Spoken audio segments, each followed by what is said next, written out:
GoNat 2025, 13th and 14th of September, SS Convention, Shamshabad.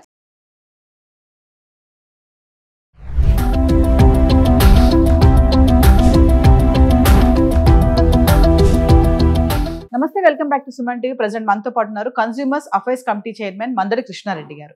నమస్తే sir. నమస్తే అమ్మా. Sir, జిఎస్టీతో వచ్చినటువంటి మార్పులతోటి ఈ ఆన్లైన్ ఫుడ్ డెలివరీ ఏదైతే ఉన్నాయో, మరి ఆహారాన్ని డెలివరీ చేసే సంస్థలు కూడా ఇప్పుడు 18% జిఎస్టీ వాటిపైన పడిందని చెప్పేసి మన వార్తలో వింటున్నాం. ఒకసారి వివరాల్లోకి వెళ్తే సార్, అంటే గతంలో కంటే ఇప్పుడు పెరిగిందని అనుకోవచ్చా? డెఫినెట్ గా పెరిగింది. కారణం ఏంటంటే ఈ ఫుడ్ డెలివరీ అనేది సామాన్యులు ఎవరు సహజంగా ఆర్డర్ పెట్టుకోరు. డబ్బులుండి వండుకునే అవకాశం లేక, చేసుకునే అవకాశం లేక ఉండేటువంటి వాళ్ళే ఎక్కువ మంది ఆర్డర్ పెడతారు. కాబట్టి సామాన్యులకు సంబంధించిన వాటిని తగ్గించాలి, కొంచెం డబ్బు ఉన్న వాళ్ళు, భరించగలిగే శక్తి ఉన్న వాళ్ళకి పెంచాలి అనేది ప్రభుత్వ సిద్ధాంతం. అలాగే ఏవైతే ఆరోగ్యానికి హానికరమైనటువంటి ఉన్నాయో వాటి మీద మరింతగా పెంచి కొంచెం ఆలోచించి వీలైనంత వరకు కొంతమంది దూరం చేయాలనేటువంటి ఆలోచన, ఇవే మెయిన్ గా ఉండేటువంటి ఈ జిఎస్టీలో ఉన్న ప్రధాన అంశాలే. ఈ అంశాల ప్రకారంగా గతంలో ఇది 12% కు దరిదాపుగా ఉన్నట్టుగా తెలుస్తోంది మనకు. అది ఇప్పుడు 18% లోకి దాన్ని తీసుకొచ్చారు. ఎందుకంటే రెండో స్లాబ్లు ఇప్పుడు 5% తర్వాత 18% చేశారు కాబట్టి మిగతా స్లాబ్లన్నీ తీసుకుని దీంట్లో కలిపారు. తీసుకెళ్తే దాన్ని 5% లో కలపాలి, లేదా 18% చేయాలి. 5% లో చేస్తే చాలా తగ్గిపోతుంది. అంటే సామాన్యులకు అందుబాటులో ఉండేటువంటి వస్తువులకు మాత్రమే 5% పెట్టారు కాబట్టి ఇది సామాన్యుల వస్తువుల్లో చేరదు. కాబట్టి దీన్ని 18% చేయడం వల్ల ఆదాయం పెరుగుతుంది, తద్వారా డబ్బున్న వాళ్ళ మీదే పడుతుంది. కాబట్టి పెద్దగా మోయలేని భారం కింద భరించాల్సిన అవసరం లేదు, కెపాసిటీ ఉంది కాబట్టి వాళ్ళు భరిస్తారు అనే ఉద్దేశంతో పెట్టబడింది. ముఖ్యంగా స్విగ్గీ కానీ, తర్వాత మనకు జొమాటో కానీ, వీళ్ళు ఆల్రెడీ ఇప్పటికే కొంత పెరుగుదల ప్రారంభించారు. అక్కడ నుంచి ఆర్డర్స్ వస్తున్నప్పుడే పెంచారు. ఇప్పుడు రేపు 22వ తారీఖు నుంచి, సెప్టెంబర్ 22 నుంచి ఇది అమలు చేయబడుతుంది. దానివల్ల ₹2 నుంచి ₹2.60 వరకు సుమారుగా ఒక్కొక్కరి మీద ఎక్స్ట్రా పడే అవకాశాలు ఉన్నాయనేది వాళ్ళు అనుకుంటున్నట్టు పరిస్థితి. ఇప్పుడు సుమారుగా మినిమంగా ఒక డెలివరీ మీద ఎక్కువ పడే అవకాశాలు ఉన్నాయి. మరి స్ట్రైట్ అవేగా ఈ పర్సెంటేజ్ని ఖచ్చితంగా కస్టమర్కే వేయటం వల్ల ఇంకా కొంత పర్సెంటేజ్ కూడా పెరగడానికి అవకాశాలు ఉన్నాయి. 12% ఉంటే 18% చేశారు కూడా 6% స్ట్రైట్ అవేగా పెరుగుతుంది. ₹100కు ₹6 పెరుగుతుంది. అది ₹100 లోపల తక్కువ ఉండే వస్తువు అయితే దానికి తగ్గుతుంది. 100 కన్నా ఎక్కువ పెరిగితే ఇంకా అంతకన్నా పెరిగే అవకాశాలు ఉంటాయి.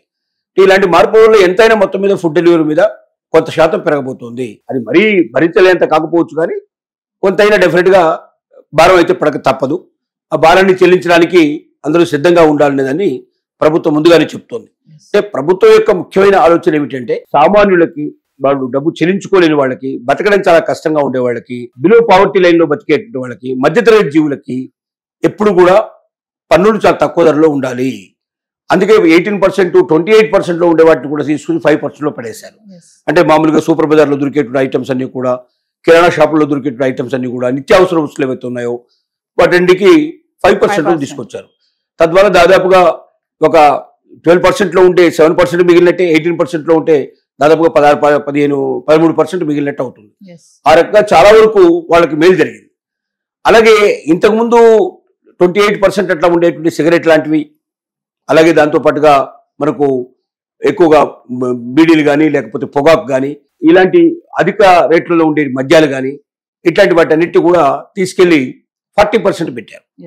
హానికరమైనవి 40% పెట్టడం వల్ల ఏమైందంటే కొంతమంది మానేస్తారు, కొంతమందికి తప్పనిసరిగా ఇక డబ్బు దొరకలేని పరిస్థితి ఏర్పడినప్పుడు ఏం చేయగలుగుతారు, దానికి ఆ విషయాన్ని గ్రహించి తగ్గించుకోవాలని కోరిక, లేదా అలాంటి వాళ్ళ ద్వారా ఎక్కువగా ఆదాయం వస్తుంది కాబట్టి మళ్ళీ వాళ్ళకే ఖర్చు పెట్టాల్సిన పరిస్థితి. అంటే హాస్పిటల్స్ అట్లాంటివన్నీ వాళ్ళకి ఏర్పాటు చేయాల్సిన పరిస్థితి ఏర్పడుతుంది. వీళ్ళు మానేయడానికి కావాల్సినటువంటి కొన్ని కేంద్రాలు ఏర్పాటు చేయాల్సి వస్తుంది. ఇలాంటివన్నీ కొన్ని ఏర్పాటు చేయాలి.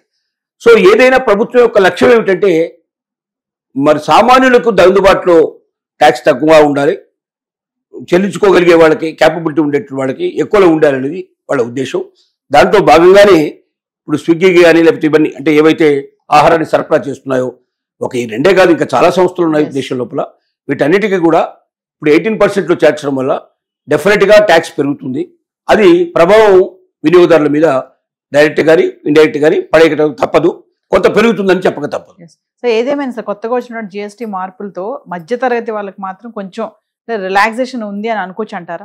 డెఫినెట్ గా ఉంది. చాలా సంతోషకరమైన విషయం ఏర్పడుతుంది. డెఫినెట్ గా ఒక రకంగా చెప్పాలంటే ₹1000 నుంచి ₹5000 సుమారుగా మిగలగలిగే అవకాశం ఒక్కొక్క మధ్యతరగతి జీవికి వారు మొత్తం టోటల్గా ఖర్చు పెట్టేట్టు దాంట్లో కూడా మినిమం 1000 రూపీస్ నుంచి మొదలు పెడితే 5000 రూపీస్ దాకా రిలాక్సేషన్ వచ్చే అవకాశం ఉంది.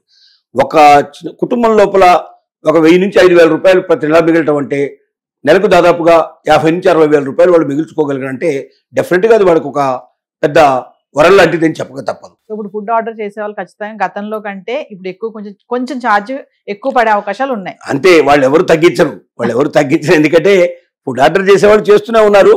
అది డబ్బున్న వాళ్ళే చేస్తారు, ఆ కేపబిలిటీ ఉండేవాళ్ళు చేస్తారు, కానీ మామూలు వాడు చేయడు. కాబట్టి వాళ్ళకి 2 రూపాయలు 3 రూపాయలు పెరిగినంత మాత్రం అసలు పెరిగిన విషయం కూడా వాళ్ళకి గ్రహిస్తారో లేదో కూడా చాలా మంది తెలియని సంగతి. అలాగే ఉంటారు వాళ్ళ పరిస్థితి, అట్లాగే ఉంటుంది. సార్ మరి ఇప్పుడు ఈ జిఎస్టీ గురించి మాట్లాడుకుంటున్నాం కదండి, వచ్చేది పండుగల సీజన్. ఈ టైంలో ఈ జిఎస్టీలో మార్పులు రావడం అనేది అన్ని రంగాల పరంగా చూసుకుంటే కూడా ఒక్కసారి మాట్లాడుకుంటే ఎలా ఉంటుంది అంటారు? పండుగల సందర్భంలో సహజంగా ఏంటంటే ఎక్కువగా చాలా మంది రిలేటివ్స్ అంతా కలిసి ఒక దగ్గర కలుసుకోవడం, ఈ కలుసుకున్నప్పుడు ఏంటంటే ఆహార పదార్థాలు ఎక్కువ ఉపయోగించుకోవడం, లేకపోతే మందులు అట్లాంటి మంది అంటే నేను చెప్పేటువంటి ఏదైనా ఆల్కహాల్ అట్లాంటివి సేవించడం, ఇలాంటివి సహజంగా జరుగుతాయి. ట్రాన్స్పోర్ట్ లాంటివి జరుగుతుంది. ట్రాన్స్పోర్ట్కు సంబంధించిన పెట్రోల్ మీద ఎలాగూ పెరగలేదు కాబట్టి పెట్రోల్ అనేది మనకి స్టేట్ గవర్నమెంట్ కింద ఉంది కాబట్టి దానికి ఏం చేయాలని రాలేదు. ఇకపోతే ఆహార పదార్థాలు అన్నిటి మీద తగ్గింది కాబట్టి డెఫినెట్గా కొంత తక్కువగా ఉండే అవకాశం ఉంది, ఖర్చు కొంత తగ్గిపోయే అవకాశాలు ఉన్నాయి. ఆల్కహాల్ కూడా మామూలు సామాన్లు ఉపయోగించి ఆల్కహాల్ మీద ఏం పెరగలేదు కాబట్టి అది కూడా ఏమైతే ఇబ్బంది లేదు. కాబట్టి పండుగలు పబ్బాల లోపల ఇక రాబోయేటువంటి వాటిలో కొంత సంతోషమే మిగులుతుంది, కొంత అమౌంట్ వాళ్ళకు తగ్గినట్టుగా అనిపిస్తుంది, భారం తగ్గినట్టు అనిపిస్తుంది. అది దానివల్ల సంతోషాలు ఎక్కువ వెలువరిసే అవకాశాలు ఉన్నాయి తప్ప ఈ జిఎస్టీ ప్రభావం మధ్యతరగతి వారి మీద పేదవారి మీద మంచికే వచ్చింది తప్ప చెడుకు లేదు. దీనివల్ల ప్రతి ఒక్కరూ సంతోషించే అవకాశం ఉంది.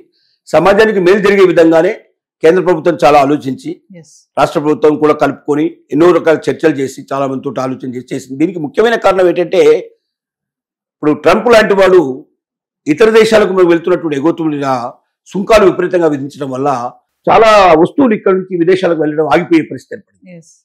అలా ఆగిపోయినటువంటి వస్తువులు మొత్తం ఆ పరిశ్రమలు దెబ్బతినే అవకాశం ఉంటుంది. కాబట్టి అలా దెబ్బతినకుండా ఉండాలి అంటే వాటిని మనం దేశీయంగా ఉపయోగించడం చాలా అవసరం. అంటే దేశీయంగా ఎప్పుడైతే వస్తువులు ఎక్కువ ఉపయోగిస్తామో అప్పుడు ఇతర దేశాలకు మనం అవాయిడ్ చేయాల్సిన అవసరం మనకు ఎక్కువ లేదు. అప్పుడు అందుకే దాన్ని దృష్టిలో పెట్టుకుని ఈ జిఎస్టీ మార్పులు వచ్చాయి. ఒక రకంగా చెప్పాలంటే ట్రంప్కు మనం ఛాన్స్ చెప్పుకోవాలి. ట్రంప్ పెంచడం వల్లనే, సుంకాలు పెంచడం వల్లనే భారతదేశం లోపల ఈ 2 రకాల ట్యాక్సెస్ విధానం వచ్చింది, లేదా 4 రకాల ట్యాక్సెస్ విధానం ఉంది ఇంతకుముందు. దాన్ని 2 చేశారు. చేయడానికి ముఖ్యంగా ట్రంపే కారణం. ఒక 15 నుంచి 20 వస్తువులు ఇతర దేశాలకు వెళ్ళే వస్తువులు మొత్తం టోటల్ ఇక్కడ స్టాప్ అయ్యే పరిస్థితి ఏర్పడింది. ఆ పరిశ్రమలన్నీ దెబ్బతింటే కొన్ని లక్షల మంది బయటకు వస్తారు, ఉద్యోగాలు లేకుండా బయటకు వస్తారు. కొన్ని వేల మంది దాంట్లో పరిశ్రమల లోపల పెట్టినటువంటి వాళ్ళు నష్టపోతారు. ఇన్ని జరుగుతాయి. కాబట్టి దేశీయంగానే మన దేశంలోనే ఈ ఉత్పత్తులన్నీ పూర్తిగా కొనుగోలు జరగాలంటే వాడికి ఉండే ట్యాక్సులు తగ్గాలి. అలా ట్యాక్సెస్ తగ్గించడానికే అందుకే జౌళి వస్త్రాలన్నింటి మీద తగ్గించేశారు. జౌళి పరిశ్రమ చాలా వరకు ఇతర దేశాలకు ఎగుమతి చేస్తుండే వాళ్ళు. అలాగే సీ ప్రొడక్ట్స్ అన్నిటికీ కూడా తగ్గించారు. సీ ప్రొడక్ట్స్ ఎక్కువ ఉత్పత్తి అవుతున్నాయి. అంటే ఏ ఉత్పత్తులు అయితే ఇతర దేశాలకు వెళ్తున్నాయో, ఎక్కడైతే విదేశాల మీదనే ఆధారపడేటువంటి ప్రొడక్ట్స్ ఇండియా లోపల దెబ్బతినే పరిస్థితులు ఏర్పడ్డాయి. కాబట్టి ఇతర దేశాల మీద మనం ఆధారపడొద్దు. ఒకవేళ ఇతర దేశాలు ఏమైనా ట్యాక్సులు పెంచి ట్రంప్ లాగే పొద్దున ఇంకెవడైనా సరే ప్రెసిడెంట్ ఏదైనా సరే దేశానికి రానియకుండా చేసినా కూడా, ఏ దేశానికి వెళ్ళినా లేకపోయినా మన దేశస్తులు దీన్ని కొనుక్కొని ఇక్కడే మనకు ఎక్కువగా పూర్తిగా అది ఉపయోగపడేట్టుగా చేసుకున్నట్టయితే దానివల్ల మన దేశం స్వయం సమృద్ధి అవుతుంది. మన దేశంలో ఏ పరిశ్రమ ఎవరికి భయపడాల్సిన అవసరం లేదు. విదేశాలకు సంబంధించినటువంటి నిర్ణయాల మీద మన దేశంలో ఉండేటువంటి ఉత్పత్తిదారులు కానీ లేకపోతే ఉత్పత్తులు కానీ దెబ్బతినకుండా చూడడం అనేదే దీని మెయిన్ ఐడియా. Thank you.